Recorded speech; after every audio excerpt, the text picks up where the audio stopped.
उन्होंने रिंग करके असी ने आख्या कि मेरी यकीन नहीं जो आंदा आ तुहाडे कोल है मुरीदे के इत्थे अज उत्थे पता कर लो अज उत्थे लड़ाई हुंदी हुंदी रह गई उत्थे तारां ते खंबे गए तो उन्होंने बंदे आ गए कि जी असी इत्थे नहीं तारां लगन देनी हुण ये फैडरल दा महकमा है ये महकमा है जिहड़ा ये फैडरल गवर्नमेंट दा वापड़ा दा उन्होंने ये कर दिता हुण पंजाब के महकमे ने जिहड़े स्कूल एजुकेशन ते हैल्थ है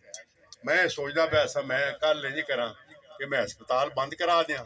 तो मैं कुरान शरीफ रख दिया भी जेहड़ी जनानी बंदा आउंदा है उन्होंने आखा भी इहदे ते हथ रख वोट देना जे तो दवाई ले लो वरना दफा हो कर सके ना ते इन्हां दे सारे पिंडां दे मैं स्कूल कल बंद करा दिया लेकिन मैं शोधा नहीं मैं इस अवाम नूं तंग करने वास्ते नहीं आया मैं इस अवाम वास्ते इन्हां दी फैसिलिटी वास्ते अल्लाह ताला मैनू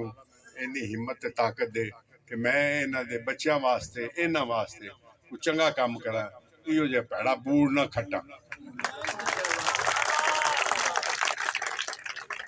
ते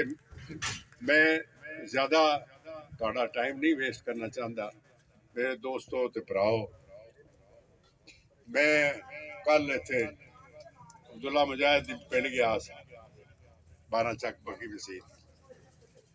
तो उत्थे मैं गल पे करदा सा इलैक्शन इंशाअल्लाह ताला असीं जित गए साड़ियां संदूकड़ियां चों इन्ने वोट निकलने ने कि मेरा ख्याल है जेडे साढ़े खिलाफ ने उन्होंने सबक आ जाएगा कि अगे तू शायद वो इलैक्शन लड़न ही ना आगे नहीं समझ जे कोई नक नमेजा होगा तो नहीं लड़न तो जे हरनी 50-60 तो लाख तू हार जान तो फिर हथ पहले की रह जाना मैं जिहड़ी कोशिश कर रहा मैं जिहड़ा लोगों को इकट्ठा कर रहा मेरा दिल ये सी मैं जिसले पहली बारी इलैक्शन लड़िया सी 13 का मेरा दिल सी कि जिवें पहले इत्थे पंचायत सिस्टम सी